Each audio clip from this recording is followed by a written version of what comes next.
আপোনাৰ মোৰ ঘৰবোৰত যে অমংগল হৈছে, আপোনাৰ মোৰ ঘৰবোৰত যে অশান্তি হৈছে, আপোনাৰ মোৰ ঘৰবোৰত যে এই অমংগলবোৰ ঘটিছে, কাৰণ কি?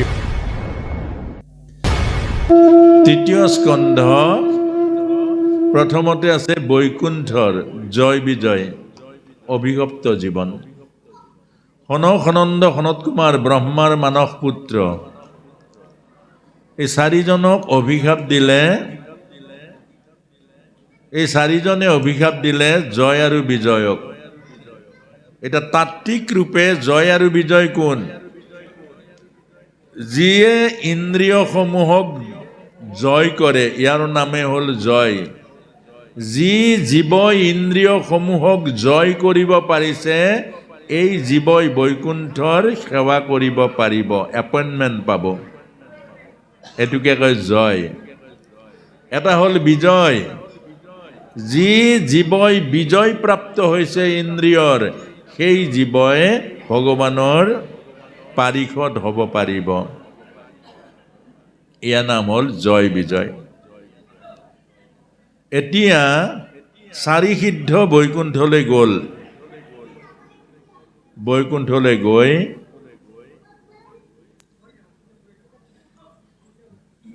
চাৰি সিদ্ধক বাধা দিলে। অৰ্থাৎ ক'ত সোমাইছ, ইয়াত আহিব নোৱাৰিবি, কাপোৰ পিন্ধা নাই, বাধা দিলে। আচ্ছা, আমিও কেতিয়াবা কেতিয়াবা নামঘৰত বাধা দিওঁ নে নিদিওঁ? এইজন আমাৰ খেলন নহয় আকৌ। আমাৰ নামঘৰত কেলে সোমাইছ? এইটো চিডুল কাষ্টৰ মানুহ, এইটো চিডুল কাষ্টৰ মানুহ, আমাৰ নামঘৰত নোসোমাবি। আমাৰ খেলত এইটো নহ'ব। আচ্ছা, নামঘৰটো আপুনি আপোনাৰ বুলি ক'বলৈ সাহসটো কেনেকৈ কৰিলে? নামঘৰ শংকৰ গুৰুজনাৰ, হয়নে নহয় প্ৰভু? আপোনাৰ ঘৰখন আপোনাৰ। আপুনি ক'ব পাৰিব মোৰ ঘৰলৈ নাহিবি, নাযাওঁ আপোনাৰ ঘৰলৈ। নামঘৰ গুৰুজনাৰ, হয় নে নহয়?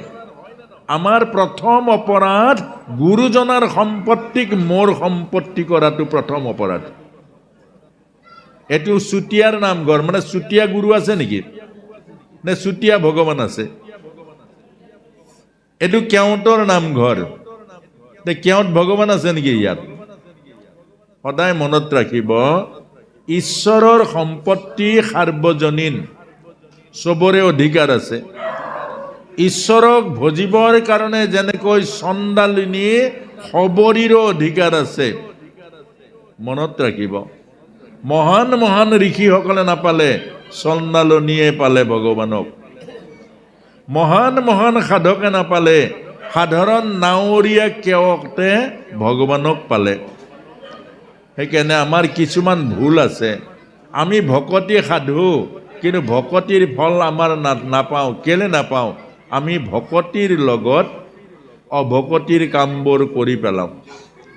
এইকাৰণে আমাক বুজাইছে, নামঘৰলৈ যোন নাহক, গুৰুজনাৰ প্ৰতি শ্ৰদ্ধা থকাজনে আহিব নামঘৰত, হয় নহয়? আপুনি দুৰ্গা মন্দিৰত গ'লে আপোনাক সোধে নেকি কেতিয়াবা কোন ভকত, জাত কি, ধৰ্ম কি? শিৱ মন্দিৰত গ'লে সোধে জানো? নামঘৰত সোধে।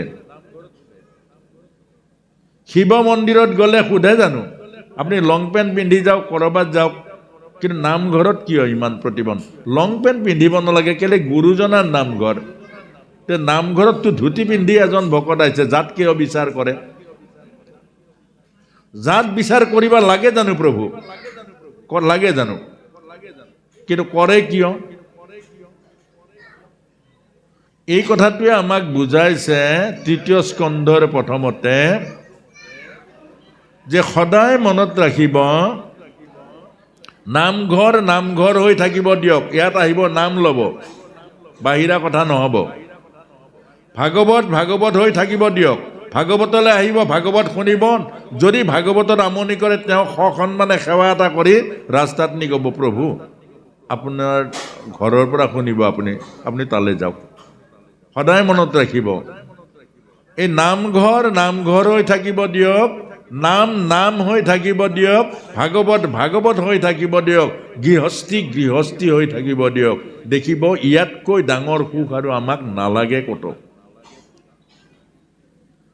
সেইকাৰণে আমাৰ বৈকুণ্ঠত কৈছে, বৈকুণ্ঠত বাধা কেলে? মই ভগৱানৰ ঘৰলৈ আহিছোঁ, তোৰ ঘৰলৈ আহিছোঁ জানো? এই কথাটোৱে অভিশাপ দিলে। আৰু বিনিময়ত দৈত্য হ'বৰ কাৰণে অভিশাপ দিলে। এতিয়া দৈত্য হ'বৰ কাৰণে বিচাৰি ফুৰিছে, বিচাৰি বিচাৰি কেনেকৈ দৈত্য হ'ব, কেনেকৈ দৈত্য হ'ব বিচাৰি বিচাৰি গৈ কাশ্যপ, সন্ধিয়া সময় কাশ্যপ ঋষি আছিলে যজ্ঞশালাত। সন্ধিয়া সময়ত যেতিয়া কাশ্যপ ঋষি যজ্ঞশালাত আছিলে, তে জয় বিজয়ে অৰ্থাৎ দুটা আত্মাই তাতে ঘূৰি ফুৰিছিলে। তেতিয়া হঠাৎ দেখিলে দিতিয়ে, কাশ্যপৰ দুগৰাকী পত্নী, এগৰাকী হ'ল অদিতি, এগৰাকী হ'ল দিতি। অদিতিৰ পৰা দেৱতাৰ জন্ম হৈছে, দিতিৰ পৰা দৈত্য। অৰ্থাৎ আমাক সেই কথাটোৰ তত্ত্ব আৰু তাৎপৰ্য বুজাইছে। দিতি মানে দুটা ভাৱ, ঘৈণীয়েকৰ মন গিৰিয়েকৰ লগত নিমিলে, এইটো দিতি। দিতিৰ পৰা দৈত্য আহিব, যিখন ঘৰত স্বামী ভাৰ্যাৰ মন নিমিলে, যিখন ঘৰত পিতা পুত্ৰৰ মন নিমিলে, যিখন ঘৰত ভাই ককাইৰ মন নিমিলে, এইখন দৈত্যৰ ঘৰ। তাত দেৱকাৰ্য কেতিয়াও সিদ্ধি নহ'ব। এইটো লিখি থ'ব ডায়েৰীত। যিখন সমাজত কাৰো কথা কোনেও নুশুনে, যিখন সমাজত জ্যেষ্ঠজনৰ আজ্ঞা পালন নকৰে, যিখন সমাজত জ্যেষ্ঠজনৰ কথা নৰজে, এইখন দৈত্যৰ সমাজ। তাত কেতিয়াও ভাল কৰ্ম, বৰ ডাঙৰ কথা আকৌ। সেইকাৰণে দিতিৰ পৰা দৈত্য, অদিতি, অদিতি মানে একতা। যিখন সমাজত একতা আছে, যিটো পৰিয়ালত একতা আছে, যিখন ঘৰত স্বামী ভাৰ্যাৰ এক কথা, দেউতা নোৱাৰে মানে ময়ো নোৱাৰো, তোৰ নিচিনা 10টা ল'ৰা মৰি যাওক আপত্তি নাই, মই পত্নীক এৰিব নোৱাৰো, নহ'ব। মাকেও ক'ব, নহ'ব বোপাই, দেউতাৰ কথা মতে হ'ব। তই যদি ঘৰৰ পৰা ওলাই যা, কিন্তু মই দেউতাৰ কথা মতে হ'ব। মই স্বামী গুৰুক অতিক্ৰম কৰিব নোৱাৰো। সেইখন ঘৰ ঠিক হৈ থাকিব, তাত দেৱকাৰ্য হ'ব, দেৱতাৰ বিচাৰ থাকিব। আৰু যদি ল'ৰাৰ মৰমতে ল'ৰাক স্বামীক কথা লুকাই ল'ৰাৰ ফালে হৈ যায়, আপুনি নিদিয়ে কেলে? আপুনি ল'ৰাটোক কিয় বকি থাকিব? আৰু যি খুজিছে তাকে দিয়ক। মনত ৰাখিব, ল'ৰা দৈত্য হ'ব। এই কথাটোকে আমাক বুজাইছে। এটা হ'ল দিতি মানে দৈত্য ভাৱনা, এটা হ'ল অদিতি, অদৈত্য। আৰু গৈ কাশ্যপৰ ওচৰত গৈ দিতিয়ে ক'লে যে, স্বামী মোক ঋতুদান দিয়া। কাল সন্ধিয়া, সন্ধিয়া সময়ত কাজিয়া কৰিব লাগে জানো? যাৰ ঘৰত সন্ধিয়া সময়ত কাজিয়া কৰে, তাৰ ঘৰত শনিৰ প্ৰৱেশ হয়। শনি মানে বেলেগ নালাগে, আপোনালোকে শনি আকৌ। সন্ধিয়া সন্ধিয়া বেলেগ শনি নালাগে। যি মানুহে সন্ধিয়া প্ৰাৰ্থনা কৰিব লাগে ঘৰত গৈ কাজিয়া কৰে, সেইজন মহাশনি আকৌ। যি মানুহে ৰাতি 10টা, 11টা, 12টা বজাত ধলং পলং কৰি আহি দৰ্জা ঢকিয়াই, দৰ্জা খুলি দে, মনত ৰাখিব, সেইজন সকলোতকৈ ডাঙৰ শনি ৰাহু। সেইকাৰণে আমাক বুজাইছে, বেলেগ শনি ৰাহু কতো নাই, আপোনাৰহে শনি ৰাহু আছে। এতিয়া সন্ধিয়া প্ৰাৰ্থনা কৰিব লাগে। কাশ্যপ ঋষিক কৈছে, স্বামী ঋতুদান দিয়া।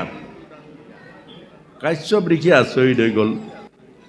ব্ৰাহ্মণ পত্নী এজনী এনেকুৱা হ'ব লাগে জানো? বোলে দেৱী, এইখিনি সন্ধিয়া সময়, এইখিনি ভগৱানৰ সেৱা কৰিব লাগে, পূজা কৰিব লাগে, গতিকে মই তোমাৰ মনোবাঞ্ছা পূৰ্ণ কৰিম। মানিলে জানো? নামানিলে। বস্ত্ৰত ধৰিলে কাশ্যপৰ। যেতিয়া বস্ত্ৰত ধৰিলে, কাশ্যপে দিতিৰ মনোবাঞ্ছা পূৰণ কৰিলে। কাল সন্ধিয়া কাশ্যপৰ লগত দৈহিক সম্পৰ্ক কৰিলে দিতিয়ে। বিনিময়ত সেই যে দৈত্য অভিশপ্ত দুটা আত্মা, সেই দুটা সোমাই গ'ল। এইটোৱে কয় ভাইৰাছ। আপোনাৰ মোৰ ঘৰবোৰত যে অমংগল হৈছে, আপোনাৰ মোৰ ঘৰবোৰত যে অশান্তি হৈছে, আপোনাৰ মোৰ ঘৰবোৰত যে এই অমংগলবোৰ ঘটিছে, কাৰণ কি? ভাইৰাছ সোমাইছে। সন্ধিয়া কৰিব লাগে প্ৰাৰ্থনা, আপোনাৰ এলাহ বাঢ়িলে প্ৰাৰ্থনা নাই। এলাহটোৱে হ'ল শনি। শ্ৰীবৎস ৰজাই ভৰি ধুৱে, ধুনীয়াকৈ ধুৱে, এদিন গৰুহাটো নিতিতিলে, গৰুহাত শনি ধৰিলে। এলাহত সদায় গধূলি গুৰু ঘৰত সোমাব, সদায় সোমাব, এলাহ কৰিলে মনত শনি ধৰিলে, এলাহ কৰিলে শনি ধৰিলে, মনত ৰাখিব। আৰু যোৱাকালি কৈছোঁটোৱে, প্ৰত্যেকৰ ঘৰত গধূলি গধূলি এখিলাপ গীতা, একদম গোটেই অধ্যায়টো পঢ়িব নালাগে, বহুত দীঘল নহয়, দুখিলা পাঠ পঢ়িব। দুখিলা ওচৰত পত্নীক বহুৱাই ল'ব, স্বামীক, তেতিয়াহে হ'ব ভক্তি, তেতিয়াহে কৰিব, ভাল কামত সংগ দিব। পত্নীক বহুৱাই ল'ব আৰু আপুনি যে গীতা এখিলা দুখিলা পাঠ কৰিব আৰু পত্নীক বুজাব। হেৰা, এই কথাটো কৈছে, এই কথাটো কৈছে যে প্ৰভুৱে আমাক বুজাইছে, বেলেগক কোৱা নাই গীতা, আমাক বুজাইছে, আজিৰ পৰা আমি এনেকৈ চলিম। আকৌ কিমান মধুৰ হ'ব। হেৰো, এই জীয়াই থকা যৌৱনৰ তাৰণাত অকল পত্নীক যেতিয়া গালি পাৰিব, ঠেকেচিব, আপুনি যিদিনা বুঢ়াৰ হাতত চেঙেলি পৰিব, আপুনি যেতিয়া বুঢ়া হ'ব, আপোনাক পত্নীহে পাব, বেলেগে নাপায়, মনত ৰাখিব। আৰু যদি তিতা কেঁহা জ্বলা মিঠা লগাই থয় পত্নীক, এদিন বুঢ়া হ'লে হাতত পৰিলে তেতিয়া সোঁৱৰাই দিব। কিন্তু আইমাতৃয়ে সেৱা কৰিব। আকৌ নাৰীৰ হৃদয় ইমান কঠোৰ নহয়, কিন্তু সোঁৱৰাই দিব, আপুনি যৌৱনত মোক জানো অলপ কৰিছে, আপুনি মোক কি কৰি থৈছে কওক। আপুনি কাহানি বা ভাল মাতে মাতিলে সিদিনা বুজি পাব। আৰু সিদিনা বুজাৰ আগতে আজি বুজাই দিছোঁ, আকৌ আজিৰ পৰা কৰিব। পত্নীতকৈ বন্ধু আৰু কোনো নাই, পত্নীতকৈ প্ৰিয় আৰু কোনো নাই, পত্নীতকৈ সখী আৰু কোনো নাই, পত্নীতকৈ জীৱনৰ ডাঙৰ সহচৰী আৰু কোনো হ'ব নাই। সেইকাৰণে পত্নী হ'ল অৰ্ধাংগিনী, আধা। এতিয়া এই জয় বিজয় আহি জন্ম পালে কি? হিৰণ্যক্ষ আৰু হিৰণ্যকশিপু। হিৰণ্যক্ষ ডাঙৰ, এদিন হিৰণ্যক্ষই গৈ সাগৰ পালেগৈ, সাদৰ, সেয়াহে দৈত্য মানে কি? অহংকাৰী, অভিমানী। সাগৰ পাই গদাৰ প্ৰহাৰত সাগৰত মাৰিছে, গদাৰ প্ৰহাৰ মাৰিছে সাগৰত, সাগৰৰ ঢৌ পৰ্বত সমান উঠিছে। লগে লগে সাগৰ দেৱতাই ভয়ত আহি হাতযোৰ কৰি থিয় হৈছে, যে কৈছে যে দে যুদ্ধ দে, বোলে তোমাৰ লগত যুদ্ধ কৰিব পৰা বল মোৰ নাই। যে এই পৃথিৱী উদ্ধাৰ কৰি বৰাৰূপী বিষ্ণু ভগৱান আহি আছে, যোৱা তেওঁৰ সমকক্ষ হ'ব। জাপ মাৰিলে সাগৰত, গৈ সন্মুখত প্ৰভু ভগৱন্ত বৰা ৰূপে যেতিয়া অৱতাৰ হৈছে, পৃথিৱীক লৈ আনিছে, তেতিয়া সন্মুখত থিয় হৈ গ'ল আৰু যুদ্ধ আৰম্ভ কৰি দিলে। মৃত্যু হ'ল, হয় নাই প্ৰভু? এতিয়া হিৰণ্যক্ষক কোনে মাৰিলে বাৰু? ভগৱানে মাৰে নেকি? হিৰণ্যক্ষক কোনে মাৰিলে? কওক প্ৰভু, কওক। হিৰণ্যক্ষক কোনে মাৰিলে? ভগৱানে মাৰে নেকি? ভগৱানে মাৰে নেকি? বৰা ভগৱানে মাৰে নেকি?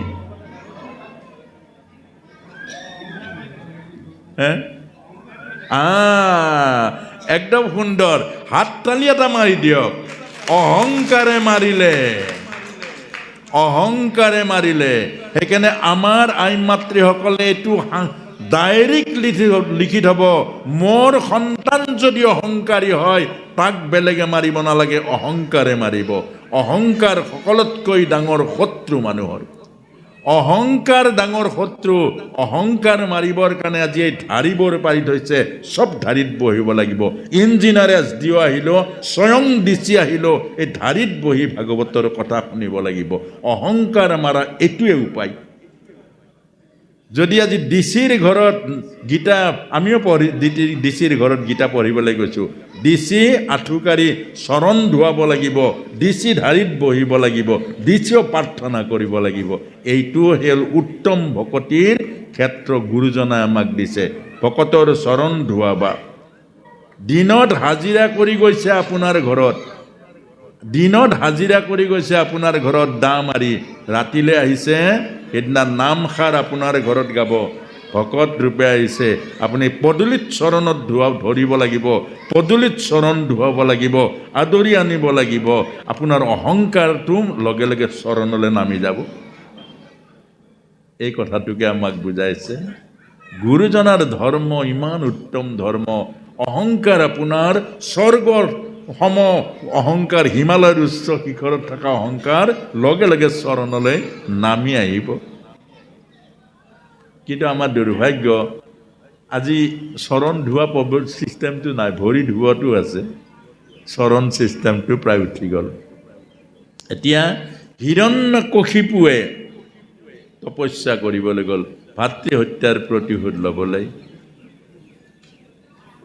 হয় নহয় বাৰু? এতিয়া তপস্যা কৰিবৰ কাৰণে কয়াধুৰ ওচৰত গ'ল, যে কয়াধুক ক'লে মই তপস্যালৈ যাওঁ। বোলে তপস্যা কাৰ ওচৰলৈ যোৱা? বোলে ব্ৰহ্মাৰ ওচৰত। বোলে তপস্যাৰ পৰা, ব্ৰহ্মাৰ পৰা অমৰ বৰ লৈ মই ভাতৃ হত্যাকাৰী বিষ্ণুক বধ কৰিম। তেতিয়া কয়াধু জ্ঞানী আছিলে। দুটা বস্তু আছে, মনত ৰাখিব। এজনী নাৰীয়ে কৰিব নোৱাৰা পৃথিৱীৰ অসাধ্য একো বস্তু নাই। হিৰণ্যকশিপু অহংকাৰী অভিমানী দৈত্য, কয়াধু আছিলে জ্ঞানী। তেতিয়া কয়াধুৱে জানে যে ব্ৰহ্মাক সৃষ্টি কৰিছে ভগৱানে, ব্ৰহ্মাই অমৰ বৰ দিব নোৱাৰে, ব্ৰহ্মা মৰিব। কিন্তু জ্ঞানৰ দ্বাৰা বুজিলে মোৰ স্বামীয়ে ভাতৃ হত্যাৰ প্ৰতিশোধ ল'বৰ কাৰণে যেতিয়া যাবলৈ ওলালে, যেতিয়া মানুহৰ মনত প্ৰতিশোধ পৰায়ণতা সোমায়, সেই মানুহৰ জ্ঞানটো হেৰাই যায়। মোৰ স্বামীৰো জ্ঞানটো হেৰাই গৈছেগৈ। তেতিয়া কি কৰিলে, তেওঁক তপস্যাৰ পোছাক পিন্ধাই আছে, মনে মনে অন্তৰ ভাৱনাৰ দ্বাৰা প্ৰভু ভগৱন্তৰ ওচৰত কাকুতি কৰিছে, হে নাথ, হে প্ৰভু, হে জগতৰ স্বামী, মোৰ স্বামীয়ে ভাতৃ হত্যাৰ প্ৰতিশোধ পৰায়ণ হৈ ব্ৰহ্মাৰ ওচৰতে তপস্যা কৰিবলৈ গৈছে তোমাৰ মৃত্যুক দিবৰ কাৰণে। হে প্ৰভু, হে প্ৰভু, মোৰ স্বামীৰ কৃপা কৰিবা, মোৰ স্বামীক দয়া কৰিবা। কাপোৰ পিন্ধাই দিলে। হিৰণ্যকশিপু ওলাই গুচি গ'ল, ৰাজপ্ৰসাদৰ দুৱাৰ মুখ পালে, লগে লগে ভাটৌ চৰাই এটাই মাতিলে, নাৰায়ণ নাৰায়ণ নাৰায়ণ। স্তব্ধ হৈ গ'ল হিৰণ্যকশিপু। যাত্ৰাৰ সময়ত শত্ৰুৰ নাম লৈছে, যাত্ৰা ভাল হ'ব জানো? নহ'ব। আপুনি ময়ো তেনেকুৱা, যে যাক বেয়া পাওঁ ঘৰত, মনে মনে বেয়া পোৱা মানুহজন যদি ক'ৰবাত এটা যাত্ৰা কৰি লৈছোঁ, যাত্ৰাও অলপ নহয়, ছোৱালীৰ বিয়াৰ জোৰোণৰ যাত্ৰা, লগে লগে দেখিব এই মানুহটোক দেখিলোঁ, নাই নাই অলপ দেৰিকৈ যাম। আমিও তেনেকৈ কওঁ, যাত্ৰাৰ সময়ত মেকুৰী দেখিলোঁ আমি ঘূৰি আহোঁ, হয় নহয়? এতিয়া হিৰণ্যকশিপুৱে ঘূৰি আহিলে। যাত্ৰাৰ সময়ত শত্ৰুৰ নাম, যি বিষ্ণুক বধ কৰিবৰ কাৰণে মই ওলাইছোঁ যাত্ৰা কৰি তপস্যাত, আৰু সেই বিষ্ণুৰ নাম লৈ ল'লে। ঘূৰি আহিলে। কয়াধুৱে সুধিলে, স্বামী স্বামী কি হ'ল, ঘূৰি আহিলে যে? ক'লে যাত্ৰাৰ সময়ত শত্ৰুৰ নাম। বোলে কোন শত্ৰু? নাৰায়ণ নাৰায়ণ। কয়াধুৱে দেখিলে কাম হৈ গ'ল, যে প্ৰভু ভগৱন্তৰ অনন্ত কোটি মহিমাযুক্ত নাম যাৰ মুখৰ পৰা ওলাল, কাম হৈ গ'ল। তে কয়াধুৱে কান্দি কান্দি কৈছে, হে প্ৰভু, তুমি দয়াময়, তুমি কৰোণাময়, তুমি ইমান দয়াময় কৰোণাময় বুলি মই কাহানিও ভবা নাছিলোঁ। তোমাক মাৰিবৰ কাৰণে, তোমাক হত্যা কৰিবৰ কাৰণে মোৰ স্বামীয়ে গৈছে ব্ৰহ্মাৰ ওচৰত বৰ খুজিবলৈ, আৰু মোৰ সেই স্বামীৰ মুখত তোমাৰ পৰম মংগলময় নাম উচ্চাৰণ কৰাই দিলা। আৰু সেইদিনা ৰাতি আই মাতৃসকলে শুনিব ভাল সন্তান কেনেকৈ হয়, প্ৰহ্লাদৰ নিচিনা সন্তান কেনেকুৱা হয়। সেইদিনা ৰাতি কয়াধুৱে ঘনে ঘনে সুধিছে, স্বামী কি নাম লৈছিলে? বোলে নাৰায়ণ নাৰায়ণ। স্বামী কি নাম লৈছিলে? নাৰায়ণ নাৰায়ণ। স্বামী কি নাম লৈছিলে? বিশ্বনাথ শুই, বিশ্বনাথ পৰি সুধি আছে, স্বামী কি নাম লৈছিলে? নাৰায়ণ নাৰায়ণ। স্বামী কি নাম লৈছে? নাৰায়ণ নাৰায়ণ। গোটেই ৰাতি নাম সোঁৱৰাইছে হিৰণ্য। নাৰায়ণ যে শত্ৰু আছিলে, হিৰণ্যকশিপ পাহৰি গ'ল, পাহৰি দুয়োটাই আনন্দত লাগিলে। স্বামী কি নাম লৈছিলে? বোলে নাৰায়ণ নাৰায়ণ। স্বামী কি নাম লৈছিলে? নাৰায়ণ নাৰায়ণ।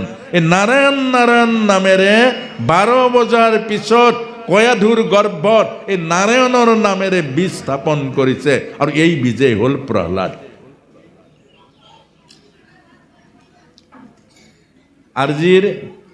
আজি আপোনাৰ খবৰ সন্তানবোৰ কিয় প্ৰহ্লাদ নহয়? আপোনাৰ সবে প্ৰথম বিয়া পাতি খোবা খোবনিৰ দিনা, যিদিনা ঘৰ পাতিব, সেইদিনা জীৱ কিমান বধ কৰে এবাৰ ভাবকচোন। খাও লাগিব নালাগিব? খোবা খোবনিৰ দিনা প্ৰথম সংসাৰ যেতিয়া আৰম্ভ কৰিব, প্ৰথম সংসাৰ আৰম্ভ কৰে কিমান জীৱ হত্যা কৰি, কওক। অলপতে এটাই কৈছে বোলে 3000 হাঁহ মাৰিলে বিয়া এখনত। পাপ লাগিব নালাগিব? পাপ লাগিব নালাগিব? 10-12টা ছাগলীত ডিঙি কাটি দিয়ে, পাপ লাগিব নালাগিব? এইকাৰণে আজি আমাৰ যে সংসাৰবোৰ দুখৰ হৈছে, আজিৰ আমাৰ সংসাৰবোৰ যে কষ্টকৰ হৈছে, আমাৰ আশীৰ্বাদ নাই। ব্ৰাহ্মণজনে অকল মন্ত্ৰ পঢ়ি বিয়া পাতি দিব, আৰু ব্ৰাহ্মণজন আজিকালি কি কৰে? হেৰা দিয়ক, হ'ব ঠক ঠক, সোনকালে কৰক, সোনকালে কৰক। হেৰ' মন্ত্ৰৰ দ্বাৰাহে জৈন লাগিব, আপোনাৰ বংশটো আকৌ সিটো বংশলৈ নিব লাগিব। ইটো বংশৰ পৰা সিটো বংশলৈ নিলেহে আপোনাৰ বংশলৈ যাব। ভাত খুৱাই নিলে যাব জানো? আপুনি ভাত এসাঁজ খুৱাই যদি বোৱাৰীজনী আনিলে, তাই আপোনাৰ বংশলৈ উঠিল নে নাই? নামটো বদলাই দিলে বংশলৈ উঠিব জানো? আজিৰ মানুহ কিমান ডাঙৰ কথা হৈছে, নিজে নিজৰ অনিষ্ট কৰে। নিজে কৈছে যে নালাগে নালাগে, হ'ব আপুনি সোনকাল কৰক। নামষাৰ গাবলৈ মাতিব, নামষাৰ গাবলৈ মাতিব, তে গৃহস্থই আহি পেলাই ক'ব দীঘলীয়া নকৰিব দেই, কালিলৈ স্কুল আছে।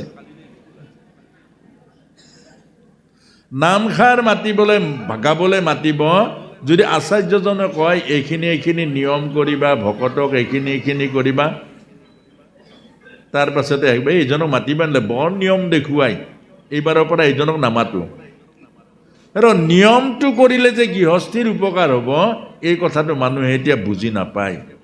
এতিয়া মানুহ বুজিকে যে ভালকৈ খুৱাব লাগে, পনীৰ আনিব লাগে, ৰুটি ভাজি বনাব লাগে, ভকত ঢেৰ পায়, তুমি নাহিলেও হ'ব। সেইকাৰণে প্ৰভু গাঁৱত ভকত বৰ কম, টাউনলৈ চব ভকত যায়। এতিয়া টাউনত ছিষ্টেম আছে। হেল্ল', অঁ কওক। বোলে সেৱা ভাগ আছে, অঁ ভকত কেইজন লাগিব? বোলে 10জন লাগিব। হ'ব বাৰু, 10জন লাগিবতো, অঁ 10জন ইমান, অঁ ইমানখিনি পইচা লাগিব, 10জনৰ 100 টকাকৈ আকৌ লাগিব, 10জন লাগিব, আৰু খোৱাটো কিন্তু ভালকৈ লাগিব। এইটো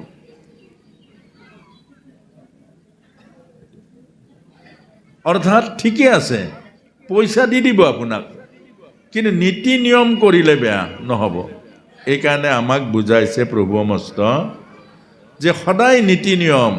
ৰাতি 12 বজাৰ গাভৰুসকলে শুনি ল'ব, আমাৰ নতুন বোৱাৰী আৰু গাভৰু, ভৱিষ্যতৰ বোৱাৰী গাভৰুসকলক কৈছোঁ, আগ্ৰাতি জীৱৰ সন্তান জন্ম হয়, মানে গৰ্ভত স্থিতি হয়, সেইটোৱে জন্ম বুলি কৈছেগে। বাহিৰলৈ আহোঁতে সি 10 মাহ আয়ুস লৈ আহে। আগ্ৰাতি জীৱৰ সন্তান গৰ্ভত স্থিতি হয়, এইবোৰ সন্তান অল্পায়ু, অবিবেকী, চিন্তাহীন হয়, বুদ্ধিহীন হয়। মনত ৰাখিব, ডায়েৰীত লিখি দেব। আগ্ৰাতি জীৱৰ সন্তান গৰ্ভত স্থিতি হয়, এইবোৰ সন্তান চঞ্চল হয়, অস্থিৰ হয়, বিচাৰ বুদ্ধিহীন হয়, বহু দীঘলীয়া চিন্তা কৰিব নোৱাৰে। 5 ৰাতি এঘুমুটি মৰাৰ পাছত, 5 ৰাতি এঘুমুটি মৰাৰ পাছত পবিত্ৰ ভাৱনাৰে ঈশ্বৰীয় সংকল্পেৰে যিটো সন্তান বীজ স্থাপন হয় গৰ্ভত, এইটোৱে সন্তানে ঈশ্বৰীয় গুণ, ঈশ্বৰীয় আশীৰ্বাদ আৰু সৌভাগ্য লৈ আহে ধৰা দামলৈ। আৰু এই কথাখিনি আমাক কয়াধুৰ মাজেৰে এই কথাখিনি কৈছে। আজি আপোনাক সবে চাব, মাৰোৱাৰীবিলাকে গোটেই দিনৰ দিনটো বহি থাকে গাদীত, খং নুঠে। হেজাৰ জোৰা কাপোৰ চালেও খং নুঠে। অসমীয়া ল'ৰাই দোকানত যদি 4 ঘণ্টা বহে মূৰটো গৰম হৈ যায়। কোনোবাই যদি ব্যৱসায় এটাত আহে ঘৰত টিঙিৰিত তোলা হৈ আহিব, যেন ক'ব নোৱাৰা হৈ আহিব। আমাৰ অসমীয়াসকলৰ যদি দোকান এখন দিয়ে, বৰসবাহত 3 দিন বন্ধ হ'ব দোকান। ভাওনা পাতিলে 4 দিনমান টোপনি মাৰিব লাগিব। কেলে বাৰু ইমান পাৰ্থক্য কেলে? অৰ্থাৎ আজি আমাৰ দক্ষিণ ভাৰতৰ পৰা এই ভাগৱতৰ কথা আস্থা চেনেল চাব, সংস্কাৰ চেনেল চাব, 20,000 25,000 মানুহে ভাগৱত শুনিছে। চাহ নাই, তামোল নাই, জলপান নাই। আজি গাঁৱৰ আচল শুনিব লাগিছিলে বোৱাৰীখিনি। আচল গাঁৱত পাতিছিলে বোৱাৰীখিনিৰ কাৰণে। আজি সৌ বোৱাৰীখিনি চাহ দিয়া, তামোল দিয়া, জলপান দিয়া তাত লাগি আছে। আপোনাক সবে বিয়া খাবলৈ আহিছে নেকি? আহি আছে, জোৱাই গৈ আছে, সময় নাই, অসময় নাই। কোনোবাই আহিছে 10টাত, কোনোবা আহিছে 11টাত, কোনোবা আহিছে 12টাত। আপোনাৰ খবৰ কাৰণে বোৱাৰীখিনি ব্যস্ত হৈ আছে। এনেকৈ নহ'ব। আকৌ কৈছোঁ প্ৰভু মস্ত। সৌ ধেমাজি সিদিনা হনুমান মন্দিৰত 7 দিনীয়া ভাগৱত কৰি আহিলোঁ। কেলে? তাততো চাহ তামোল জলপান একো ব্যৱস্থা নাই। কেলে? ঘৰৰ পৰা 12টাতো খাই আহে মানুহে। ইয়াত কথা শুনিবলৈ আহিছে। এই কথাবোৰৰ মূল্য কিমান? এই কথাবোৰৰ দাম কিমান? এজন বক্তাই 10-12 লাখ টকাৰ কিতাপ পঢ়ি আপোনাক ক'বলৈ আহিছে। এজন ভাগৱত বক্তাই জীৱনৰ সৰ্বস্ব ত্যাগ কৰি সাধনাত পোৱা সেই কথাবোৰ ক'বলৈ আহিছে। এইবোৰ কথাৰ কি মূল্য নাই? এইবোৰ অদৰকাৰী কথা নেকি? আজি আপোনাক পুৰন্দৰ বৰুৱাক হেৰুৱাই পেলালে। তেওঁ এতিয়া এইকাৰণে নাহে।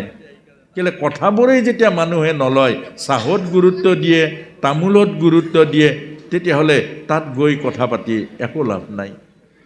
সেইকাৰণে আপোনাক চৰণত ধৰি কৈছোঁ, মনত ৰাখিব, নিজৰ গাঁওখনৰ কাৰণে আচল শুনিব লাগে বোৱাৰীখিনি, আচল শুনিব লাগে যুৱ প্ৰজন্মটোৱে। এটা পৰিৱেশ গঢ়ি তোলক, এটা পৰিৱেশ নিৰ্মাণ কৰি তোলক। নহ'লে এনেকৈ গৈ গৈ আমি এটা দিন আহিছোঁ। আজি আপোনাক চাওকচোন, এনেকুৱা এটা দিন আহিছে যে বোৱাৰীবিলাক পলাবলৈ আৰম্ভ কৰিছে। আৰু কিবা লাগে প্ৰভু? আৰু কিবা লাগে? সৌ সিদিনা ট্ৰেইনত নি নিজৰ ছোৱালীজনীক বাপেকে মাৰিলে। নিজৰ ছোৱালীজনী নি বাপেকে মাৰিলে ট্ৰেইনৰ দবাত। আৰু কিবা লাগে? সৌ সিদিনা দেখিছোঁ নিজৰ পিতৃয়ে নিজৰ কন্যাক নষ্ট কৰিলে। নিজৰ পিতৃয়ে কন্যাক নষ্ট কৰিলে। সেই কন্যাই কোৰ্টত, পুলিচ থানাত গৈ এজাহাৰ দিছে বাপেকক। আৰু কিবা লাগে? গতিকে ভাগৱতক লৈ কেতিয়াও ধেমালি নকৰিব। প্ৰভু চৰণত ধৰিছোঁ যে ভাগৱত 3 ঘণ্টা ব্যাখ্যা হয়। সেই 3 ঘণ্টা সময়ত আমাৰ বোৱাৰীখিনিক চাহ দিয়া, তামোল দিয়াত কেতিয়াও নলগাব। কেটাৰিং পাৰ্টি লগাই দিয়ক, কি অসুবিধা আছে? পইচাটো উঠাইছে আপোনালোকে, কেটাৰিং লগাওক, লাভ হ'ব। নিজৰ গাঁৱৰ বোৱাৰীখিনিক এই কথাখিনি জানিব লাগে। নিজৰ গাঁৱৰ ছোৱালীখিনিৰ কাৰণে পাতিছে, নিজৰ গাঁৱৰ ল'ৰাখিনিৰ কাৰণে পাতিছে। এই বেলেগ গাঁৱৰ বয়সস্থসকলৰ কাৰণে নাই পতা আপোনাৰ হবে। সেইকাৰণে এটা কঠোৰ হ'ব লাগিব। এই গতিকে নিয়ম নীতিৰ মাজত সন্মুখত আহি থকা দিন বৰ ভয়ানক দিন আহিছে। আজি নাভাবিব আপোনাৰ খবৰ ইয়াত ঘটনা নঘটনাই। গতিকে ভয়ানক ঘটনাবোৰ এতিয়া আমাৰ সমাজত আহিছে। গতিকে এইখিনিকে আপোনাক জনাইছোঁ, খুব সাৱধানে চলিব। আৰু সেইকাৰণে হিৰণ্যকশিপুৰৰ পৰা প্ৰহ্লাদৰ জন্ম হৈ গ'ল। এতিয়া প্ৰহ্লাদৰ কেনেকৈ জন্ম হৈ গ'ল? প্ৰভুৰ নামেৰে, প্ৰভুৰ পৰম মংগলময় নামেৰে। নাম যেতিয়া হৃদয়ত সোমাল, নাম যেতিয়া ভাৱনাত সোমাল, নাম যেতিয়া তেজত সোমাল, আৰু সেই তেজৰ পৰাই বীৰ্যলৈ গ'ল। আৰু তাৰ পাছতেই হিৰণ্যক্ষ অসুৰৰ মাজেৰে ভকতৰ মহাভাগৱতৰ জন্ম হ'ল। আচ্ছা, ব্ৰাহ্মণৰ ঘৰত কিয় দৈত্য জন্ম হ'ল? কাশ্যপ ঋষি উচ্চ ব্ৰাহ্মণ আছিলে, কাশ্যপ ঋষি অৰ্থাৎ যি নীতি নিয়ম পালে নীতি নিয়মৰ মাজতহে সুখ শান্তি পায়। আপুনি ব্ৰাহ্মণ হ'লে উচ্চ হ'লে নহ'ব, জাতিৰ ওপৰত হ'লে নহ'ব, আপোনাৰ সংস্কাৰ আৰু সংস্কৃতি ওপৰতহে নিৰ্ভৰ কৰিব। সেইকাৰণে ভাগৱত ধৰ্মই কৈছে জাতি চাই উপাধি চাই আপুনি মান সন্মান দি লাভ নহ'ব। আৰু আমাক লাগিব কি সংস্কাৰ আৰু সংস্কৃতি। এখন ঘৰ কিমান সংস্কাৰী আৰু সেই সংস্কাৰৰ মাজেৰে আপোনাৰ ঘৰখনত ভাল সন্তান আহিব, ভাল আদৰ্শ জন্ম হ'ব। জাতি চাবলৈ মানা কৰিছে, এইকাৰণে মানা কৰিছে আৰু সেই কথাটোৱে আমাক বুজাইছে। আজি আপোনাক সবে চাওক যে কাশ্যপৰ ঘৰত ব্ৰাহ্মণৰ ঘৰত দৈত্য কিয় জন্ম পালে, আমাক বুজাইছে কিয় জন্ম পালে আমাক দৰকাৰ নাই। আমাক দৰকাৰ হ'ল কিয় জন্ম পালে। এইকাৰণে জন্ম পালে উচ্চ জাতিৰ ঘৰত জন্ম পালেও আপুনি যদি উচ্চ নিয়ম নীতি পালন নকৰে, সদাচাৰ পালন নকৰে, আপুনি সংস্কৃতি পালন নকৰে, উপাধিটো উচ্চ হ'লে কি হ'ব? আপুনি তললৈ আহিব লাগিব, এদিন আহিব লাগিব। এই কথাটোকে আমাক বুজাইছে। আৰু আপুনি তললৈ অৰ্থাৎ সেই সময়ত শ্ৰীমন্ত শংকৰ গুৰুজনাই যেতিয়া শান্তিজান বান্ধিবলৈ কাৰণে সতী বিচাৰিছিলে, তেতিয়া ইমানটো গোসাঁইৰ পত্নী আছিলে, ব্ৰাহ্মণৰ পত্নী আছিলে, ভকত আছিলে, কোনেও সাহস কৰিলে মই সতী বুলি ক'বলৈ? পূৰ্ণানন্দৰ পত্নী চিদিলকাছ, সেই সময়ত চিদিলকাছৰ মানুহ আহিলে পানী ছটিয়াই দিয়ে, চাহটো যদি ধানত পৰে ধানখিনি পেলাই দিব। সেই সময়ত পূৰ্ণানন্দৰ পত্নী ৰাধিকাই মাত লগাইছে মই সতী। গুৰুজনাই লৈ গ'ল মাটি যে 3 কাঠিৰ পলত পানী আনি প্ৰমাণ কৰি দিলে। মাত্ৰ 2 আঙুল কমি গ'ল প্ৰথমবাৰ নিওঁতে। কৈছে কথাটো কি হ'ল? কমিল যে এদিন দুপৰীয়া বৰজনা আহিছিল আমাৰ ঘৰলৈ, কলপাত কাটিবৰ কাৰণে কাঁচিখন দলি মাৰি দিওঁতে অৰণিখন পৰি চকুৱে চকুৱে পৰিলে। অৰণিখন পৰি চকুৱে চকুৱে পৰিলে, 2 আঙুল কমি গ'ল। আকৌ লৈ আনিব দিলে, এইবাৰ পুৰা হৈ আহিলে। প্ৰায়শ্চিত্ত কাক কয়? এই ভকতে নাম গাই বৰতাল বজাই প্ৰায়শ্চিত্ত কৰিব নোৱাৰে, ব্ৰাহ্মণে টিলিঙা বজাই প্ৰায়শ্চিত্ত কৰিব নোৱাৰে। প্ৰায়শ্চিত্ত আত্ম সমালোচনাৰ দ্বাৰা, অনুশোচনাৰ দ্বাৰা প্ৰায়শ্চিত্ত হয়। সত্য স্বীকাৰ কৰিলে প্ৰায়শ্চিত্ত হয়। এই সত্য স্বীকাৰ কৰিলে এইটো ভুল কৰিছিলোঁ আৰু লগে লগে আৰু সেইজনী ৰাধিকাৰ 1 মিনিট আঁঠুৱা অৰণিখন পৰাৰ কাৰণে সতীত্বৰ ঘাটি লাগিলে, হয় নাই প্ৰভু? আজিৰ বোৱাৰীক চাবৰ কাৰণে শহুৰেকে অৰণি ল'ব লাগে, লাগে নালাগে? আজিৰ বোৱাৰীৰ ফালে চাবলৈ শহুৰেকে আৰু অৰণি ল'ব লাগে। জীৱৰ কাপোৰ পিন্ধে ফটা চিটা, কেনেকুৱা কাপোৰ পিন্ধে এবাৰ মনত কৰিব। বিয়া হোৱাৰ পাছত চুইজাৰ পিন্ধিবলৈ মন কৰে, কিয় কৰে? এই কথাটোকে আমাক বুজাইছে, মনত ৰাখিব। ত্ৰেতা যুগত লক্ষ্মণ ৰেখা দিছিলে, অৰ্থাৎ আইমাতৃসকলক বুজাইছে ৰেখাৰ মৰ্যাদাৰ ভিতৰত থাকিব, মৰ্যাদা অতিক্ৰম নকৰিব। ক'ৰবাত মাতিলে দৌৰ মাৰি নাযাব, গৃহস্থী ধৰ্মটো শুদ্ধ ধৰ্ম। আপোনাৰ অনুপস্থিতিত যদি ল'ৰাটো বেয়া হৈ যায়, স্বামী যদি বেয়া হৈ যায়, বাহিৰৰ মানুহে আপোনাক বাহিৰৰ টকা পইচাই আপোনাক সুখ নিদিয়ে। সেইকাৰণে মনত ৰাখিব, নিজৰ মৰ্যাদাৰ ভিতৰত থাকিব, মৰ্যাদাৰ ৰেখা অতিক্ৰম নকৰিব। আমাৰ কন্যাসকলকো কৈছোঁ, আপোনালোকে চাকৰি পায় নাপায় সেইটো ভাগ্য আৰু শিক্ষাৰ কথা, কিন্তু এদিন কিন্তু কাৰোবাৰ বোৱাৰী হ'ব, এইটো খাটাং। আৰু যদি জীৱনত বোৱাৰীৰ আচৰণ, বোৱাৰীৰ শিক্ষা, বোৱাৰীৰ দায়িত্ব পালন নকৰে, তেতিয়াহ'লে গৃহস্থী জীৱন সুখৰ নহ'ব, মধুৰ নহ'ব। বিউটি পাৰ্লাৰত গৈ কইনা নবনে, বিউটি পাৰ্লাৰে বোৱাৰী বনাব নোৱাৰে, বিউটি পাৰ্লাৰে লখিমী এগৰাকীয়ে বোৱাৰী বনাব নোৱাৰে।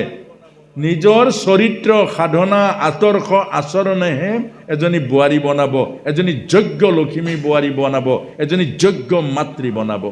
এইকাৰণে আমাক কৈছে আচৰণ আৰু সংস্কাৰ সংস্কৃতি এইবোৰ লাগিব, এইবোৰ ল'ৰা ছোৱালীৰ পৰা শিকিব লাগিব আৰু ঘৰত ধৰি ৰাখিব লাগিব। আৰু মাকে অন্ততঃ ছোৱালীজনীক শিকাব লাগিব। যদি এইখিনি নিশিকায় তেতিয়াহ'লে প্ৰভু সমস্ত সন্মুখত আমাৰ বহুত ভয়ানক বিপদ আহি আছে। ৰাৱণে কাহানিও কল্পনা কৰা নাছিল স্বৰ্ণ লংকা এদিন ধ্বংস হৈ যাব, কিন্তু হৈ গ'ল।